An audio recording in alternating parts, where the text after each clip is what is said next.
E o mínimo existencial que está tabelado em R$ 303. Pois é, essa foi a notícia da semana, decreto federal número 11.150 de 2022, que com a pretensão de regulamentar a noção de mínimo existencial que está prevista em diversos dispositivos da Lei 14.181 de 2021, que incluiu no Código de Defesa do Consumidor todo o microsistema de prevenção e tratamento do superendividamento. Bem, esse decreto, de uma certa forma, está tirando a esperança de muitas pessoas e sim, corre o risco de esvaziar a lei do superendividamento, né? Vamos entender um pouquinho disso, porque esse decreto foi recebido pela comunidade jurídica com muita apreensão.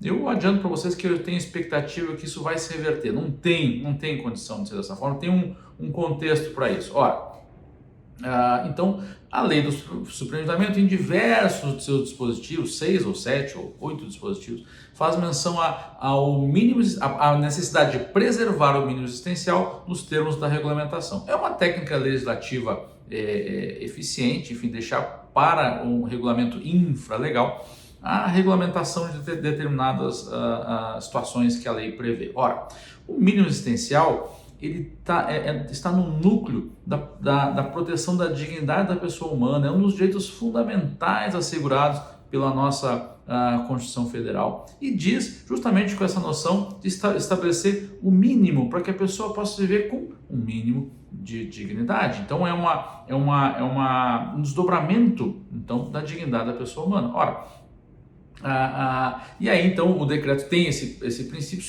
a ideia de regulamentar esse princípio, só que se optou por tabelar, dizer que o mínimo existencial em todas as situações corresponderá a 25% do salário mínimo, que hoje equivale a R$ 303. Ora, isso não tem sentido, né? Toda a literatura jurídica da área, as decisões mais bem fundamentadas, tem se construído no caminho, na direção de que algo em torno de 1/3 ou 30%, ou 1/3, que não é exatamente a mesma coisa, mas algo nessa faixa, é o que pode, da renda da pessoa ou da família, é o que pode ser comprometido com o pagamento de dívidas de consumo, dívidas de crédito bancário, né, que são dívidas de consumo também.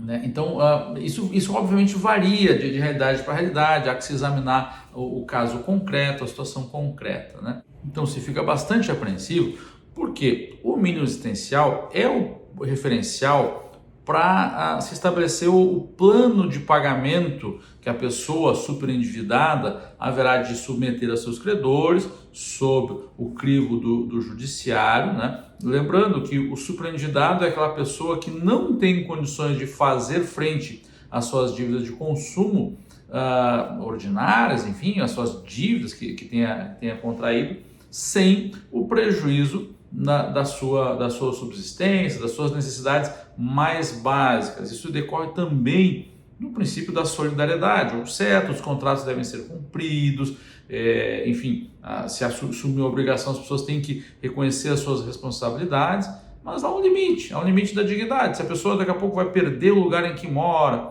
se a pessoa vai se colocar numa situação de insegurança alimentar, são valores que precisam ser ponderados, e a gente não pode esquecer que o sistema bancário tem também um papel muito importante neste processo de superendividamento das pessoas. Infelizmente, é prática corrente no sistema bancário que os bancos vejam os seus clientes, tanto pessoas físicas, como é o caso aqui, como também empresas, como oportunidades de geração de receita, de maximização dos lucros. Não veem os seus clientes como, enfim, pessoas físicas ou jurídicas que têm a necessidade de um serviço de crédito de qualidade, que precisam ser atendidos realmente nos seus interesses, e isso pressupõe também atitudes que previnam se colocar numa situação de superendividamento e que a pessoa acaba comprometendo muito mais do que poderia comprometer. Não, os bancos infelizmente não olham para isso. A gente tem notícia recentemente, saiu uma notícia de um julgamento, de uma condenação do Banco Santander em segunda instância, numa ação coletiva movida, uma ação civil pública, melhor dizendo, movida pelo Ministério Público do Trabalho, em que ficou devidamente documentado, ficaram documentadas práticas abusivas em relação aos funcionários dos bancos, no sentido de obrigá-los, praticamente obrigá-los, né, numa tortura psicológica, a atingir os resultados, e para atingir esses resultados, muitas vezes às custas dos interesses dos bancos, e sim, às custas dos interesses dos clientes dos bancos, e sim, colocando os clientes numa situação de superendividamento. Bom, então a comunidade jurídica vem protestando sobre isso. O Brasilcom recentemente, até vou ler aqui, ó, né, o Instituto Brasileiro de Política e Direito do Consumidor publicou uma nota técnica, que a gente vai colocar o link por aqui, tá? Em alguns trechos, assim, o regulamento não pode ferir a lei que o criou. Então, texto da nota técnica. Claro, o regulamento é uma norma infraconstitucional, via de regra emanada, não só, mas via de regra emanada pelo Poder Executivo, para detalhar situações que estão previstas na lei, mas dentro da baliza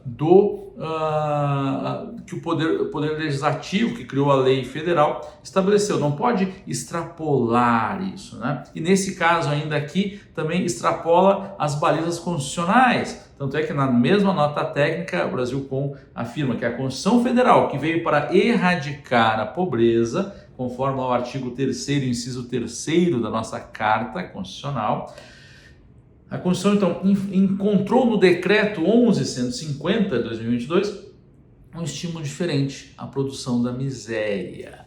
Ora, e esse decreto ter sido concebido dessa forma, com essa limitação, pretensão de limitação do mínimo existencial, que ainda não entrou em vigor, vai entrar em 60 dias da sua publicação, que foi no dia 26 de julho, claramente esvazia a lei do superendividamento, em termos práticos, quase que a revoga, né? Deixa eu ajeitar aqui, quase que a revoga. E isso tem um contexto, a gente tem que levar em conta o lobby do sistema financeiro, né? Que é histórico e que procura trabalhar sim em benefício dos seus interesses. A gente fala disso há muito tempo e agora não tem sido diferente. Então essa ideia de se trazer essa limitação, tem essa ideia, atende muito ao lobby do sistema bancário, do sistema financeiro, né? Não é segredo para ninguém que a lei do superendividamento e todo o microsistema que ela trouxe, né? Ela incluiu no Código de Defesa do Consumidor um microsistema para a prevenção e o tratamento do superendividamento, é uma ferramenta muito importante para os devedores bancários, para os colegas advogados e advogadas que atuam nesse segmento, né?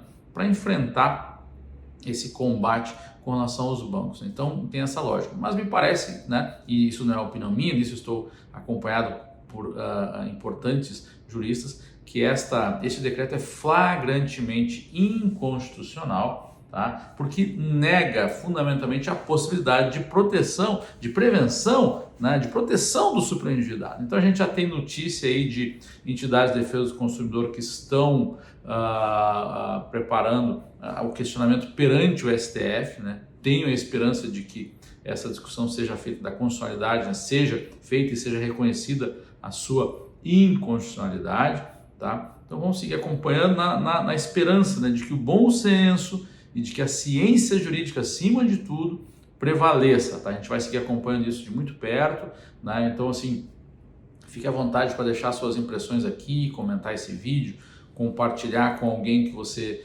entenda que também precisa, né, participar dessa discussão. Na medida em que houver desdobramentos, a gente vai trazendo, vai compartilhando aqui com a nossa audiência, com os nossos colegas, tá bom? Muito obrigado, um abraço e até a próxima.